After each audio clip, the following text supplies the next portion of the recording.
Dalam hadis ini ada 4 dosa paling besar di antara dosa besar.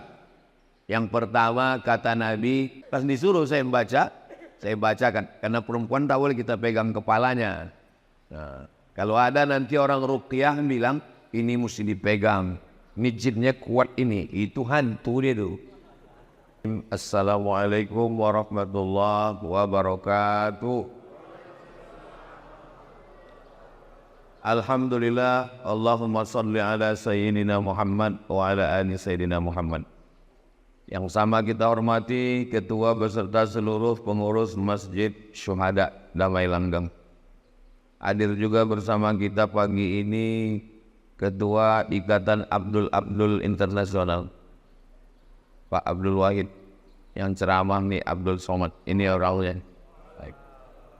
Mudah-mudahan Allah subhanahu wa ta'ala memberikan kita istiqamah iman dan Islam. Amin ya rabbal alamin. Saya akan membacakan satu hadis yang diriwayatkan dari Sayyidina Anas bin Malik dalam kitab Sahih Al-Bukhari tentang 4 dosa besar. Nanti setelah hadis ini saya sampaikan, menjelang waktu sholat sunan isyraq, saya jawab beberapa pertanyaan. Setelah itu kita sholat sunan isyraq masing-masing. Setelah sholat sunan isyraq, kabarnya ada acara makan bersama di rumah masing-masing. Ada? Oh ada. Nah, itu mancing panitia aja. Ada kitab yang selalu dijadikan rujukan umat Islam dalam bidang hadis, Sahih Bukhari. Saking cintanya orang Indonesia dengan Imam Bukhari, maka bisa dihitung di antara kita ini semua pasti punya kawan atau keluarga namanya Bukhari. Paling tidak nama lakinya Pak Bukhari, nama kawannya Pak Bukhari, saking cintanya nama Bukhari. Apa arti Bukhari itu Pak Ustadz? Bukhari itu artinya orang Bukhara, nama negaranya Uzbekistan. Jadi kalau di ujung itu huruf iya, itu menunjukkan artinya orang, misalnya Madinah, iya tambah di ujung, Madani, orang Madinah, Makki, orang Makkah. Pekanbaru payah juga, Pekanbarui. Jadi kalau di ujung itu ada huruf ya, nisbah, itu menunjukkan asal daerah. Ada Imam Masjidil Haram namanya Syekh Ahmad Khatib Al-Minkabawi, berarti Minangkabau. Syekh Muhammad Yasin bin Isa Al-Fadani, berarti orang Padang. Abdul Wahid Al-Indragiri, orang Inhil, Indragiri. Damai Langgengi, Damai Langge. Nah, jadi Bukhari itu bukan nama. Bukhari itu artinya orang Bukhara, Uzbekistan, berbatasan dengan Afghanistan. Yang mirip-mirip nama negaranya, Afghanistan, Uzbekistan, Tajikistan, Kirgistan, Pakistan. Ini adalah ulama besar. Nama lengkap dia Muhammad bin Ismail bin Ibrahim bin Al-Mughirah bin Bardisbah. Muhammad bin Ismail bin Ibrahim bin Al-Mughirah bin Bardisbah. Kenapa Ustadz hafal cuman sampai Bardisbah? Karena Bardisbah ini atuknya yang kelima, mu'allab Persia masuk Islam. Dia bukan orang Arab. Jadi kalau ada orang mengatakan, saya ini Pak Ustadz tak bisa bahasa Arab, tak paham Quran karena bukan orang Arab. Imam Bukhari pun bukan orang Arab. Tapi ada yang bilang katanya Ustadz Somad orang Arab. Arab cemas, Arab maklum. Jadi Imam Bukhari ini orang Persia, atuknya mu'allab, lalu kemudian umur 16 tahun dia pergi ke kota Makkah Al-Mukarramah melaksanakan ibadah haji. Lalu kemudian dari kota Makkah dia pergi ke kota Al-Madinah Al-Munawwarah ziarah ke makam Nabi Muhammad SAW. Ketika sedang ziarah itu, sedang di Madinah, dia bermimpi berjumpa dengan Nabi Muhammad SAW. Ketika dia sedang bermimpi dengan Nabi Muhammad SAW itu, dia bermimpi dia sedang mengkibaskan kipas pengusir lalat. Lalu setelah dia terbangun, ditengok kitab takwil, makna mimpinya itu mengkibaskan kipas menghalau lalat, artinya bahwa dia membersihkan ajaran Islam dari hadis-hadis palsu. Karena lalat ini membawa bakteri kotor, najis. Maka mengkibaskan kipas menghalau lalat artinya menghilangkan hadis-hadis palsu dari ajaran Islam. Dan memang akhirnya dia menulis kitab yang isinya sahih semua. Itulah dia dikenal dengan kitab Sahih Al-Bukhari. Kenapa disebut sahih? Karena isi dalam kitab Sahih Bukhari itu tidak ada hadis dhaif, tidak ada hadis palsu, semuanya hadis sahih. Memangnya ada hadis itu yang palsu Pak Ustaz? Ada. Kasih contoh hadis palsu. Al-Bazinjan syifa'un min kulli da'. Terong obat dari segala macam penyakit. Itu hadis palsu. Siapa yang membuat? Bang jual terong. Jual terong tulat. Tapi tidak semua hadis tentang makanan itu palsu. Habbatus sauda syifa'un min kulli da'.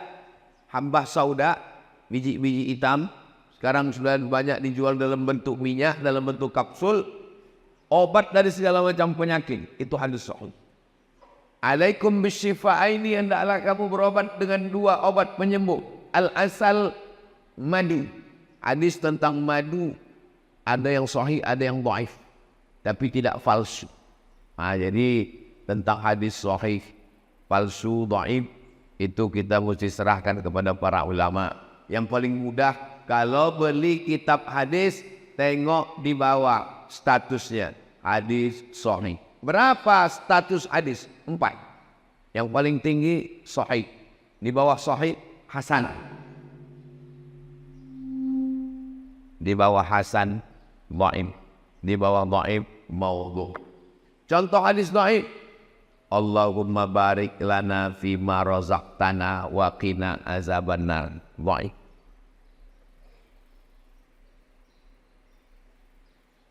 Awaluhu rahmah, awsatuhu maghfirah, akhiruhu itqun minan nar. Dhaif. Utlubil ilma walau bisin, tuntutlah ilmu walau ke negeri Cina. Dhaif. Masalah rupanya hadis dhaif ini. Kata Imam Nawawi, ajma'al ulama'u ala jawazil amali bil hadis dhaif. Ulama sepakat boleh mengamalkan hadis dhaif. Mana tahu nanti ibu bapak sedang makan, Allahumma barik lana fima razaqtana wa qina azabannar. Datang orang sebelah, itu hadis dhaif. Emang masalah buat lo? Hadis dhaif tidak masalah, tak apa-apa diamalkan. Dengan syarat 5. Pertama, bukan dalam masalah akidah. Dalam masalah akidah tak boleh hadis dhaif. Kedua, bukan masalah hukum fikih halal haram. Masalah halal haram tak boleh hadis dhaif. Ketiga, tidak ada periwayatnya yang kazab, pendusta, penipu, pembohong. Keempat, masih bernaung di bawah hadis sahih. Kelima, untuk fadail amal, motivasi beramal, boleh beramal dengan hadis dhaif. Likulli syai'in qalbun, segala sesuatu punya hati. Wa qalbul Qur'an Yasin, hatinya Al-Quran adalah Yasin. Iqra'uha ala mautakum, bacakan surat Yasin pada orang mati. Hadis dhaif boleh diamalkan karena bukan masalah akidah, bukan masalah hukum halal haram. Tidak ada periwayatnya yang kazab, pendusta, penipu, pembohong, masih bernaung di bawah hadis sahih, dan dia untuk fadail amal, motivasi beramal. Ini dikaji di pondok-pondok pesantren. Pondok pesantren yang di antara tua di Sumatera Barat, namanya Pondok Pesantren Inya Canduang. didirikan oleh ulama besar tamatan Masjidil Haram Syekh Sulaiman Ar-Rasuli. Syekh Sulaiman Ar-Rasuli inya canduang bersama dengan inya Jaho membuat organisasi namanya PERTI, Persatuan Tarbiyah Islamiyah.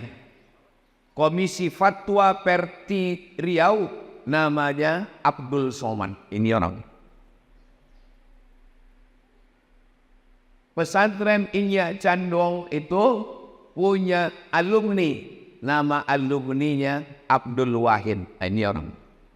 Jadi beliau ini tamat pesantren Inya Candong, lalu kemudian melanjutkan ke UIN Suska, Fakultas Tarbiyah, lalu kemudian menjadi DPRD Provinsi Riau 2 periode, lalu kemudian DPR RI, dan sekarang balihonya banyak berserak-serak. Asal nampak baliho 3, itu beliau ada saya satu, salah satunya saya. Tadi saya tengok baliho ini 3, rupanya 3 gambar saya.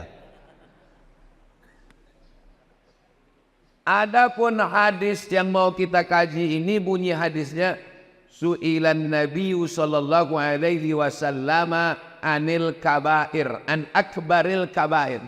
Nabi ditanya tentang dosa apa yang paling besar. Ada dosa besar, ada dosa kecil, ada dosa besar, ada dosa terbesar di antara dosa besar. Dalam hadis ini ada 4 dosa paling besar di antara dosa besar. Yang pertama kata Nabi, al-isyraku billah, syirik, mempersekutukan Allah.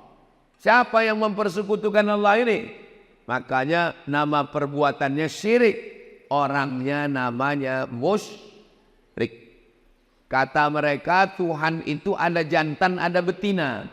Tuhan yang jantan namanya Allah, Tuhan yang betina namanya Lata. Ada Lata, ada Uzza, ada Manat, ada Hubal, ada Jibti, ada Tawun, ada Naham.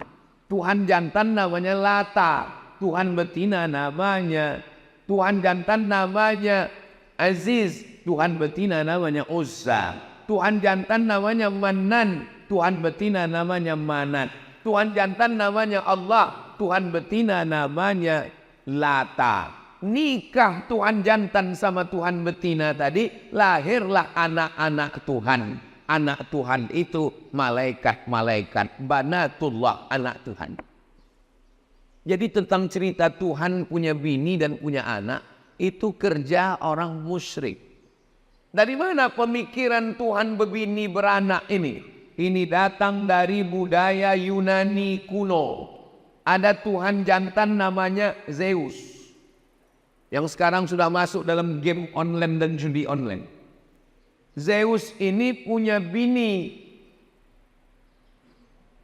Tuhan. Lalu lahirlah anaknya laki-laki turun dari langit ke bumi. Nama anaknya itu Hercules, anak Zeus. Bini Zeus mati. Kemudian Zeus berbini lagi. Bininya yang kedua ini jahat, kejam, memusuhi Hercules. Itulah setan. Jadi kalau ada bini jahat berarti tak ada saya bilang begitu. Jadi mitologi namanya. Ketika datang Nabi Muhammad SAW, ajarannya yang pertama adalah jangan syirik. Makanya kalau orang mau masuk Islam, dia mesti bisa mengesampingkan ini semua. Ajaran pertama dalam Islam, la ilaha. Kau jangan menyembah pokok kayu. Menyembah pokok kayu itu syirik, karena menduakan Allah. Kita diajarkan 17 kali sehari semalam, iyyaka na'budu wa iyyaka nasta'in. Ini sekarang banyak orang iyyaka na'budu wa dukun nasta'in. Kenapa berdukun itu syirik? Karena dukun-dukun berkawan sama setan. Dukun mintanya ke setan. Saya tak percaya Pak Ustadz dukun itu mintanya ke setan. Buka Quran juz 29. Ada satu surat namanya surat Al-Jin. Kenapa surat Al-Jin Bapak dengarkan aja pengajian. Ya, terbaik. Pengajian subuh ini udah direkam. Kenapa surat Al-Jin? Karena memang makhluk jin itu ada.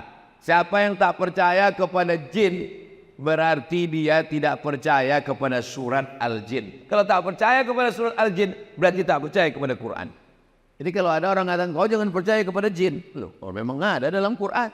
Yang tidak boleh itu adalah percaya bahwa jin bisa menguasai kita. Itu yang tak boleh. Karena yang berkuasa hanya Allah. La haula wa la quwwata illa billah. Makanya sebelum tidur malam dibaca Al-Fatihah sekali, Qul huwallahu 3 kali, Al-Falaq sekali, An-Nas sekali, ayat kursi sekali, dihembuskan ke tapak tangan, disapukan ke muka, ke kepala, ke badan. Dibacakan Fatihah sekali, Qul huwallahu 3 kali, Al-Falaq sekali, An-Nas sekali, ayat kursi sekali, dihembuskan ke air, diminumkan, dimandikan. Air yang sudah dibacakan ayat-ayat tak boleh dipakai cebok, diminum habis. Takut saya terkencing-kencing Pak Ustaz, siramkan ke pokok bunga. Kalau terganggu, yang anak gadis, yang cantik-cantik, jangan sombong. Karena tak semua laki-laki itu bisa menerima kenyataan. Nanti sakit hati dia, diganggunya pinggir jalan. Adek, mau tak nikah sama abang? Diam kau kucing kurap. Wih. Diambilnya air liur itu, dibawanya ke dukun. Dukun minta ke setan, dibacakannya mantra. Kak Kang teningo bosi mulut kesongkang gigi terkunci. Makan mie ayam, nampak muka jantan tuh bergelombang. Makan bakso, nampak muka dia. Pas mau makan gulai sate, nampak dia. Siang malam terbayang-bayang, makan tak kenyang, tidur tak lelap, kena pelet. Saya di rumah ada juga pelet ikan koi. Maka anak-anak kita diajarkan membaca-baca.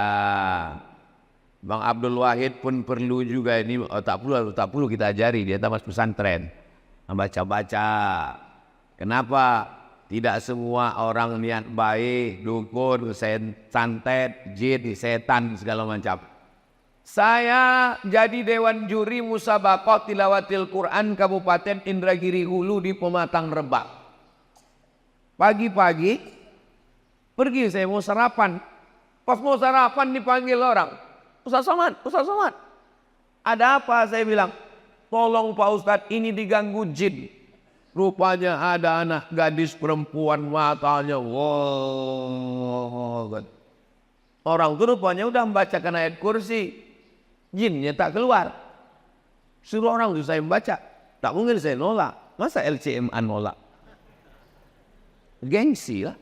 Sebetulnya saya tak pernah meruqyah, tapi karena di ruqyah.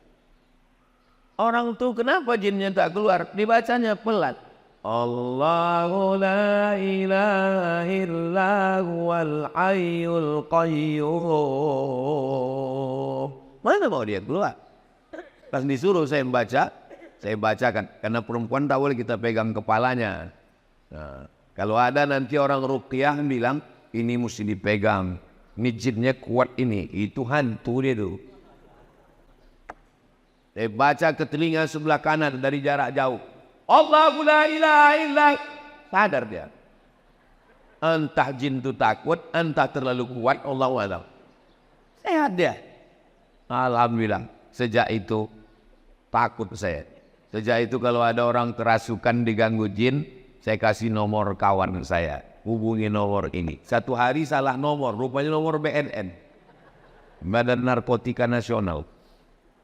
Bapak Ibu yang dimuliakan. Tapi tidak semua orang itu karena gangguan jin. Ini kadang banyak jamaah ini mengadu ke saya. Ustaz Somad tolong bacakan air Pak Ustaz. Laki saya ini malas sembahyang. Ustaz Somad tolong bacakan air Ustaz. Laki saya ini selingkuh. Lama-lama saya mikir, kenapa semua salah jin? Pas kita bacakan ayat kursi diminumnya, tak ada reaksi. Memang dia tidak terganggu jin, laki kau gatal. Sikit-sikit salah jin, sikit-sikit salah jin. Karena kita kasihan juga sama jinnya. Nanti lama-lama keluar KPJ, Komisi Perlindungan Jin. Saking banyaknya jin yang teraniaya. Bahkan jin pun udah banyak yang pensiun. Kata jin, aku udah tak menggoda manusia lagi. Lebih parah pula orang itu dari aku lagi, kata dia. Bapak Ibu yang dimuliakan Allah. Dibawalah Ustadz Ruqyah ke rumah sakit.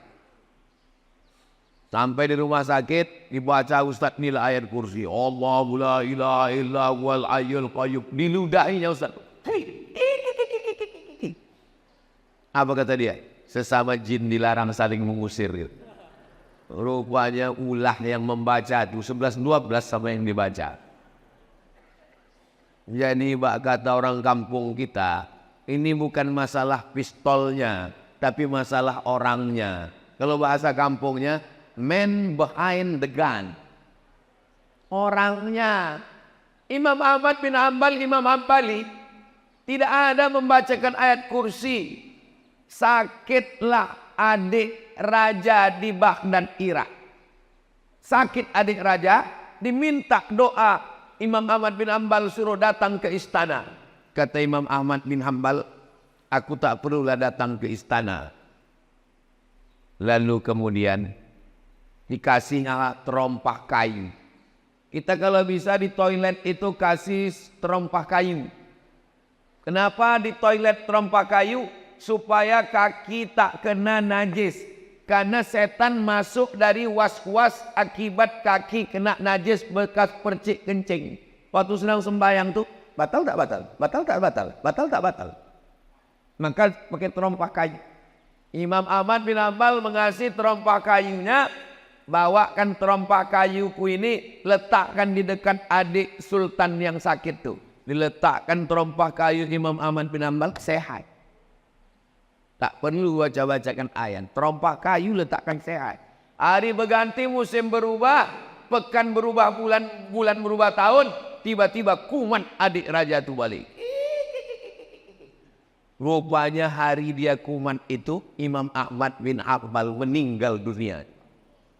Dibawakan orang tuh terompah kayu. Ini terompah kayu. Kata jin tuh, aku bukan takut sama terompah kayunya, tapi aku takut sama yang punya terompah kayu. Dan yang punya terompah kayu sudah mati. Jadi rupanya kalau kuat iman kita, belum lagi kita bacakan ayat itu, setan itu sudah lagi ligah pugang, nintang pukang tunggang larga. Kalau menengok dari jamaah subuh Masjid Syuhada ini nampaknya orang-orang yang ditakuti setan semuanya. Tapi nggak tahu juga lah ya. Mudah-mudahan kita selamat dari syirik, insya Allah. Amin. Jangan katakan orang kafir musyrik Makkah itu tidak beribadah. Orang Makkah musyrik Abu Jahal, Abu Lahab itu rajin beribadah. Waktu Nabi membersihkan Masjidil Haram, berapa jumlah Tuhan? 360 Tuhan dalam bentuk patung berhala, perak, emas, perunggu, besi, kayu. Bahkan ada patung Tuhan itu yang terbuat dari tepung gandum. Tepung gandum dicampur minyak samin, minyak sapi, diadon, dibuat gambar Tuhan besar, disembah mereka. Pas perutnya lapar, dicuilnya Tuhan tuh. Mohon maaf Tuhan, lapar kali perutku, kemana? Itu maka mereka disebut dengan jahil. Kenapa jahil? Karena tidak mengenal Tuhan.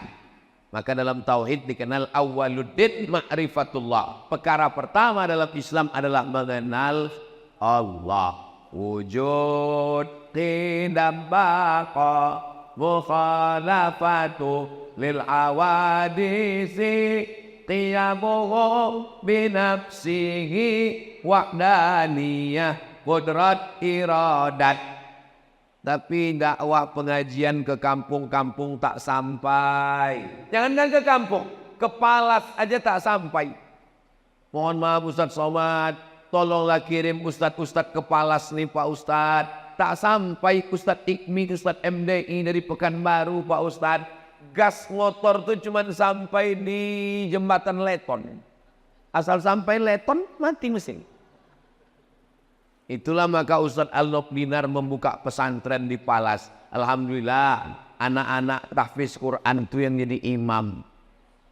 Saya tak sanggup berdakwah masuk kampung ke kampung. Yang kami masuk cuman Bagan Benio, Talang Mama, Talang Perigi, Talang Jerinjing. Itu yang kami cuman sanggup masuk. Yang bisa mengirim dai-dai ke pedalaman Riau ini adalah gubernur.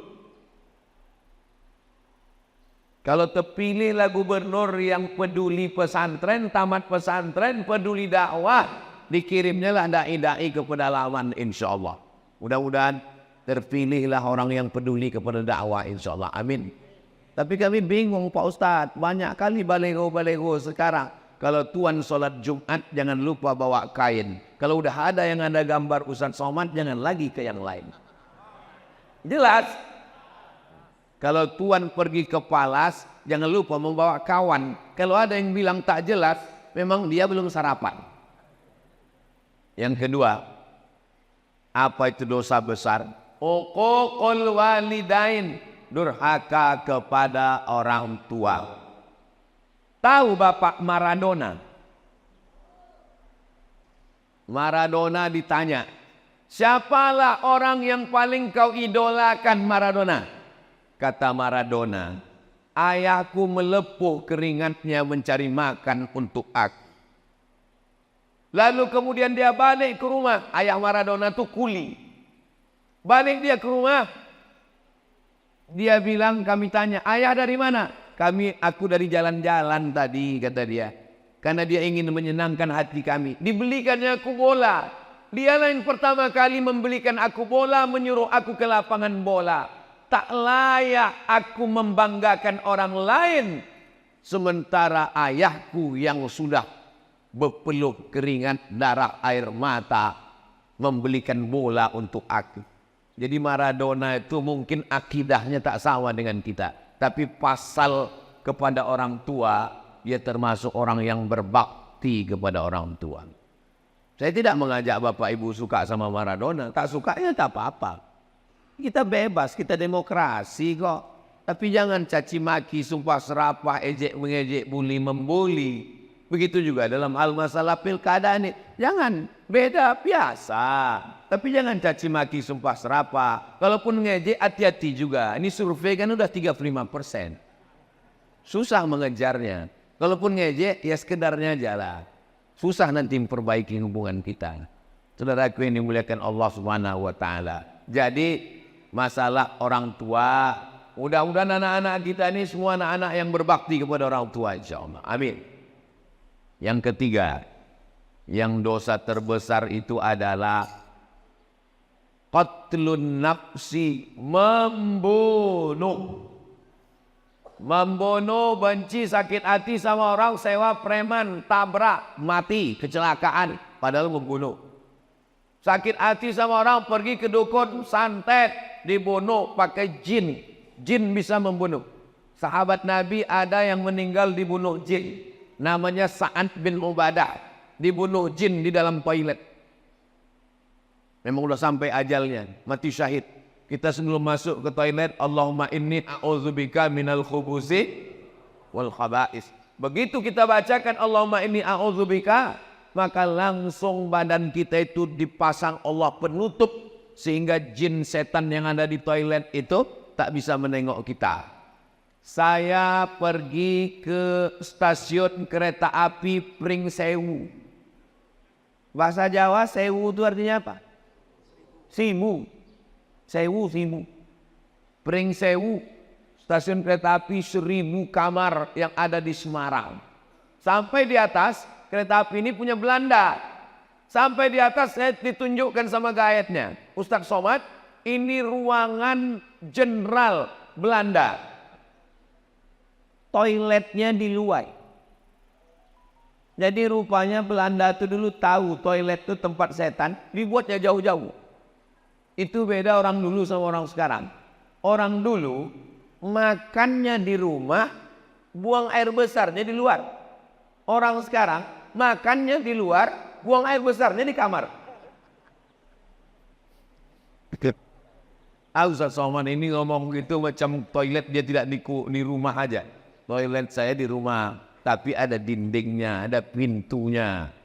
Ditutup, mau tidur malam ditutup. Baca doa, mau masuk ke dalam Allahumma inni a'udzubika minal khubuthi wal khaba'is, dipasang Allah semacam protek pelindung, tertutup badan kita ini semua. Jadi orang yang tak baca doa Allahumma inni a'udzubika minal khubuthi wal khaba'is, masuk ke toilet, ditengok jin, ditengok hantu, ditengok setan. Syukur-syukur setan itu kalau cuma nengok, kalau dia streaming, hidup aja kamera, ditonton semua sama kawan-kawannya.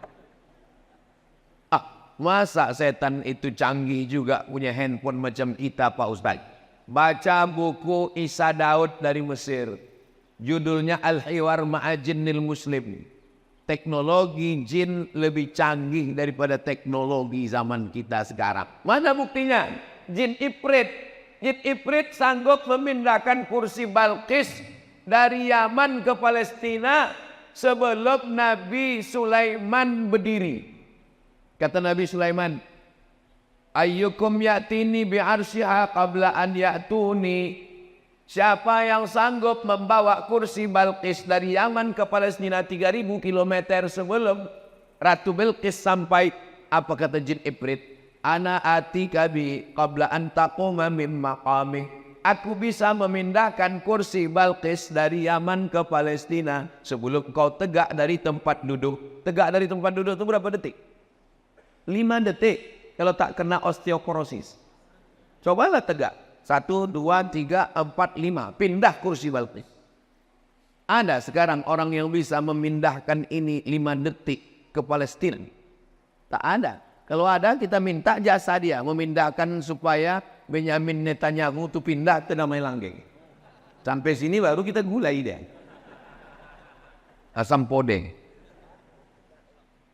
Uquful walidain, durhaka pada orang tua yang keempat. Pertama, syirik. Kedua, durhaka orang tua. Yang ketiga, membunuh. Yang keempat, syahadatuz zur, kesaksian palsu. Jangan bersaksi palsu. Saya nggak pernah bersaksi palsu Pak Ustaz. Orang kalau sudah disebut saksi palsu, bayangan dia di pengadilan, ditanya hakim, apakah saudara melihat peristiwa ini? Saya melihat Pak Hakim, padahal dia tak menengok. Jangan lupa, kita bersaksi palsu ini bukan di pengadilan. Bersaksi palsu di mana? Di masjid. Di masjid kita bersaksi palsu. Berdirilah keluarga ahli waris. Apakah jenazah ini baik? Baik. Kau sudah memberikan kesaksian palsu. Bukan kau kenal siapa dia. Tak koruptornya dia. Tak makan haramnya dia. Saya kalau ditanya jamaah, dan saya belum pernah seumur-umur menjebak jamaah. Saya kalau ditanya orang, apakah jenazah ini baik? Aku tak tahu. Mana kita tahu? Tapi kalau orang itu baik, memang saya bersaksi. Beberapa jenazah saya tulis di Instagram. Aku bersaksi orang ini baik. Kita bersaksi. Ada hadisnya tentang bersaksi jenazah ini, ada hadis sahihnya. Lewat jenazah. Waktu lewat jenazah, orang memuji. Dia orang baik, dia orang baik, dia orang baik. Apa kata Nabi? Antum syuhada'ullahu alal ar. Kalian saksi-saksi Allah di atas muka bumi. Wajib dia masuk surga. Tapi saksinya tidak direkayasa. Kapan kita bersaksi palsu? Waktu acara akad nikah. Aku nikahkan engkau dengan anakku dengan mahar sebentuk cincin emas tunai. Sah? Sah. Padahal tidak sah. Kenapa? Karena itu bukan anak dia. Bukan anak dia itu. Kok tahu Ustaz bukan anak dia? Nikahnya Januari, lahirnya Mei. Mana ada hamil 5 bulan? 9 bulan 10 hari baru lahir. Kenapa pula nikah Januari lahir Mei? Pas ditanya berapa bulan lahir? 5 bulan. Kok cepat kan? Ini edisi minimalis. Mana bisa? Itu bukan anak kamu. Ini sudah tes DNA ke Singapura Pak Ustadz. Darahnya sama. DNA tak laku dalam nasab Wak. Nasab dalam Islam itu bukan pakai DNA. Tapi inilah jelas itu memang, maaf cakap, memang benih dia. Tak ada laki-laki lain. Kenapa tak diakui? Di mana kesalahan dia? Kesalahan dia satu, mencoblos sebelum hari H. Kertas yang dicoblos sebelum tanggal 27 November tidak diakui KPU. Jelas? Apanya yang jelas ini? Jelas nasab tadi tak diakui karena dia sudah ada sebelum akad nikah. Jangan nikahkan anak yang hamil. Malu. Dulu di Pinang tak dikasih. Datang orang meminang baik-baik tak dikasih. Muncul niat jahatnya. Tanam pinang rapat-rapat supaya puyuh tak dapat lari. Sudah ku pinang tak dapat-dapat. Aku bawa ku hotel, ku hamili, kata dia. Nauzubillah. Banyak orang tua sekarang lebih mau makan di daun daripada makan di pinggan. Di Pinang tak mau. Mau mencari menantu kaya, mau mencari menantu hebat. Sudah hamil baru tahu rasa, barulah dinikahkan. Itu nikahnya menurut mazhab Syafi'i sah, nikahnya sah. Yang jadi masalah setelah lahir anak. Lahir anak tak boleh dibinkan ke dia, karena itu bukan anak dia. Lahir anak, mati si bapak, anak ini tak dapat hak tawaris karena mereka tak ada hubungan nasab. Lahir anak laki-laki, setelah itu lahir adiknya perempuan. Ini si abang anak pertama ini tak bisa jadi wali bagi adiknya karena mereka dianggap saudara seamak, bukan saudara seayam. Meninggal tak dapat warisan. Menikah, kebetulan anak hasil coblos sebelum hari H tadi, anak itu perempuan 25 tahun umurnya, cantik, dipinang orang. Tak bisa kau walikan, Pak. Itu bukan anakmu. Lalu walinya siapa kalau dia mau nikah nanti? Fasultanu waliun man la waliyalah. Walinya adalah wali hakim, Pakku. Enggak enak lah Pak Ustadz, saya dulu kenapa ya? Enggak enak lah Pak Ustadz, saya kan bapaknya, gimana cara saya menolak? Mesti kuajari juga cara menolak, pura-pura mencret, kalau sakit perut tak bisa. Kalau ditanya Pak Kua, mohon maaf Pak Kua, aku tak bisa mewalikan ini. Pak Kua tahulah, iyalah bukan bapak aja, memang udah begitu, udah kebanyakan sekarang kan.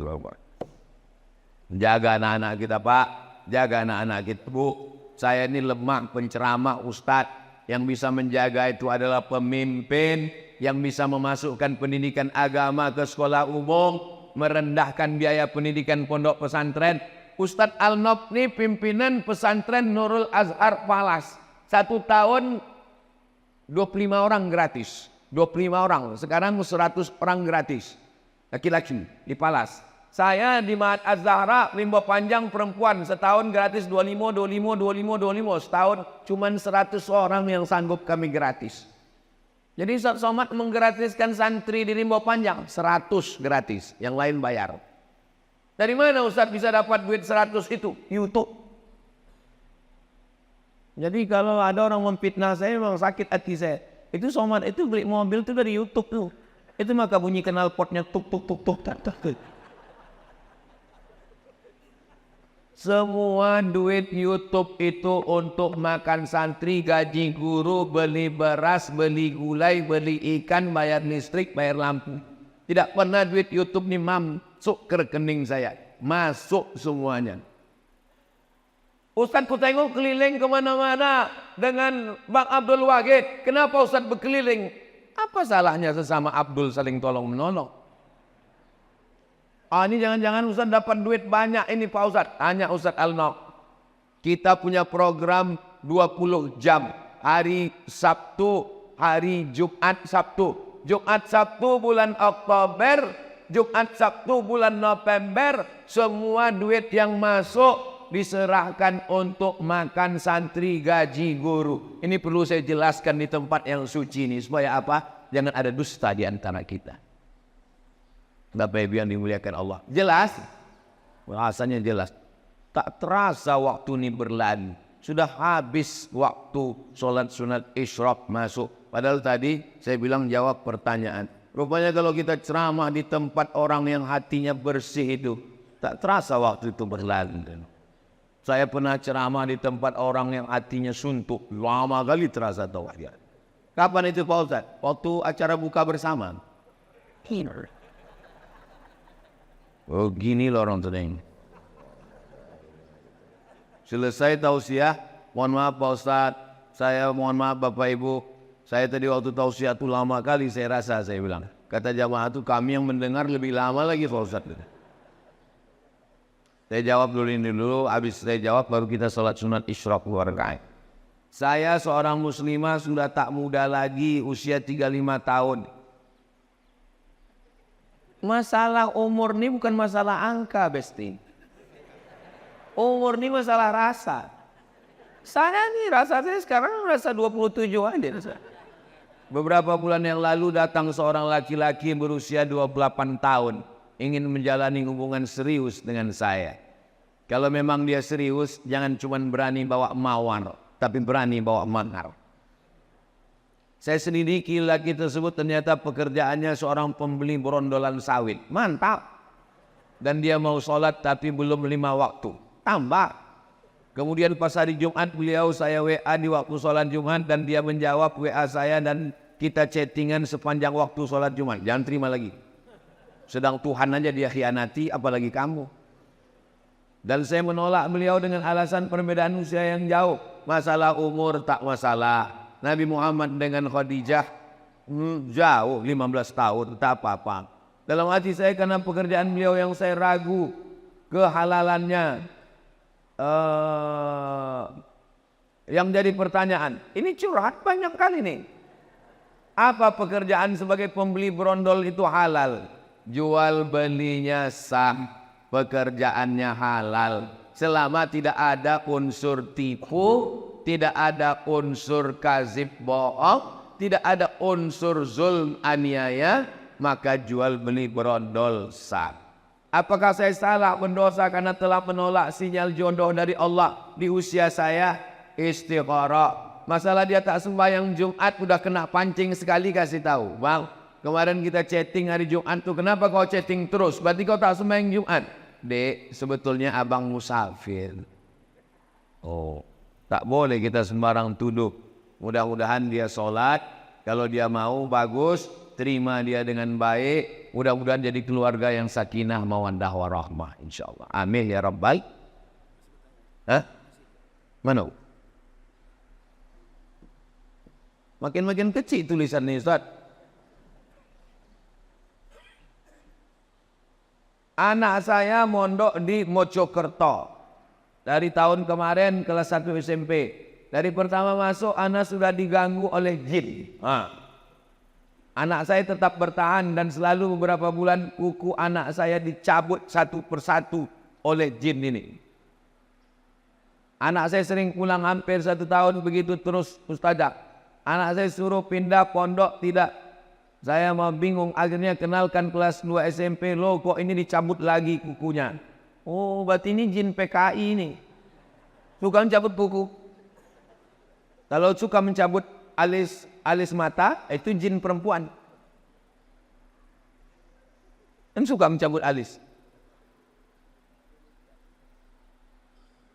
Setiap saya carikan tombol ke ustadz jawabannya yang selalu menakutkan. Saya kasih nomor Ustadz Faizar, spesialis jin. Nanti minta ke Ustadz Alnob ya. Saya tak berani nge-share nomor dia, nanti terganggu dia. Nanti saya kasih ke nomor Ustadz Alnob, Ustadz Faizar. Saya buat biar tak susah mencari nama Ustadz Faizar ini, saya buat di sini Ustadz Jin. Nah, Ustadz Jin. Tengok Ustadz Jin.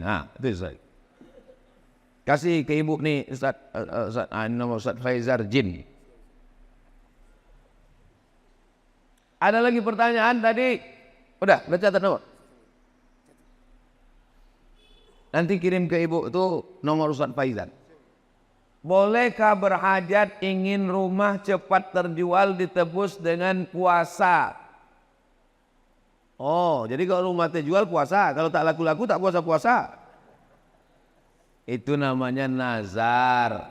Nazar itu membuat amalan sunat menjadi wajib. Nazar namanya. Aku bernazar nanti kalau begini-begini aku akan, kalau lulus anakku ini PNS aku akan berkurban. Kalau tak lulus aku tak berkurban sampai mati. Itu merajuk namanya. Hukum asal nazar itu boleh. Tapi kata Nabi, nazar itu untuk orang yang pelit. Pelit dia tak mau bersedekah, maka diikatnya dengan nazar. Tapi hukum asal nazar hukumnya boleh mubah. Tolong kalau sebelum bernazar itu diingat baik-baik. Khawatirnya waktu bernazar berjanji-janji sesudah selesai tak ditunaikan. Ada orang begitu. Pak Ustadz, saya kemarin bernazar. Apa nazarmu? Saya puasa Senin Kamis sampai mati. Matilah kau. Iya tak taat. Jadi sebelum bernazar tuh pikir-pikir baik-baik. Saya anjurkan kalau nazar bagusnya nazar sodakoh saja. Karena kalau puasa Nabi Daud bernazar pula puasa Nabi Daud sampai mati. Sebelum mati kita duluan. Kita sibuk. Jadi sebelum bernazar itu pikirkan baik. Kalau nazar sodakoh, ini bagus. Ada lagi pertanyaan Ustaz Al-Nob? Apakah cerita Sa'ban dan Sa'labah itu termasuk hadis palsu Pak Ustadz? Hadis palsu. Usah diriwayatkan lagi. Usah disebar-sebarkan lagi. Man kadzdzaba alayya muta'ammidan, siapa yang berdusta kepadaku secara sengaja, falyatabawa maq'adahu minan nar, siapkanlah tempat duduk dari api neraka. Jadi kalau ada penceramah meriwayatkan hadis palsu satu hari sekali, sebulan booking 30 kursi di neraka jahanam. Hati-hati meriwayatkan hadis. Kalau tak betul-betul sahih, tanyakan kepada ahlinya. Mudah-mudahan kita selamat dunia akhirat insya-Allah. Ini ada pertanyaan. Mana tadi pertanyaan Ustaz Al-Nob tadi mengirimkannya? Saya mengalami maaf cakap, keputihan terus menerus. Sebelum sholat saya bersihkan, dan ketika sholat keluar. Bagaimana Pak Ustadz? Laki-laki bisa mengalami namanya sulusul baul. Baul kencing. Sulusul rantai. Sulusul baul kencing berantai. Menetes tak putus-putus. Perempuan bisa mengalami dua. Pertama istihadah. Darah tak putus-putus. Yang kedua cairan tak putus-putus. Maka cara mengatasinya bagaimana? Dibersihkan sebelum masuk waktu sholat. Pergi ke toilet, bersihkan, sesudah itu pakai pembalut. Setelah dipakai, berwuduknya setelah masuk waktu. Jadi kalau zuhur jam 12.15, jangan berwuduk sebelum azan, sebelum masuk waktu. Begitu mendengar suara azan, Allahu Akbar, Allahu Akbar. Masuk ke toilet, bersihkan, pasang pembalut, maka yang menetes setelah wuduk tadi, ma'fu anhu, termaafkan. Bisa terjadi tiga. Pertama, sulusul baul, kencing tak putus. Kedua, istihadah, darah tak putus. Ketiga, cairan yang tak putus keluar. Khurujus syai'i anis sabilaini, keluar sesuatu dari dua jalur. Dari kubul bagian depan, dubur bagian belakang. Kalau keluar dia batal wudhu. Kalau batal wudhu, batal sholat. Tapi ada keringanan. Kalau dia menjadi penyakit, berobat, berkusu. Kalau tak juga sembuh, maka dia menjadi ma'fu anhu, termaafkan. La yukallifullahu nafsan illa wus'aha. Itulah kaji kita subuh ini. Mudah-mudahan berkah. Kita sholat sunan isyraq. Habis itu nanti kita tak tahulah tahap kata panitia. Habis itu kami nanti akan lanjut ke Pasar Pagi, lanjut ke dialog. Habis itu kami ke Rokan Hulu, ke Pasir Pangarayan, ke Ujung Batu. Jadi Ustaz Somad ini keliling-keliling terus nih sampai kapan? Sampai tetes darah penghabisan. Tanggal 27 November, hari Rabu, jam 12 siang, tutup TPS. Barulah selesai. Ala hazihin niyah al-Fatihah. A'udzubillahi minasyaitonirrajim. Bismillahirrahmanirrahim. Alhamdulillahirabbil alamin. Arrahmanirrahim. Maliki yaumiddin. Iyyaka na'budu wa iyyaka nasta'in. ihdinas siratal mustaqim siratal ladzina an'amta 'alaihim ghairil maghdubi 'alaihim waladdallin amin. Allahumma salli ala sayyidina Muhammad wa ala ali sayyidina Muhammad. Assalamu alayka ya Rasulullah, la tada' lana dzamban illa ghafarta. Pulang kami dari masjid syuhada ini bersih dari dosa-dosa. Wala dainan illa qadaita, tolong kami lepas dari hutang piutang riba. Wala maridan illa syafaita, yang sakit-sakit angkat penyakitnya. Wala mayitan illa rahimta, yang meninggal dunia ampunkan dosanya. Wala aziban illa zawajata, yang belum menikah jumpakan dengan jodohnya. Wala raghiban illa anjabata, berikan keturunan soleh solihah anak penghafal Quran. Ya qadiyal hajat, engkau menunaikan hajat.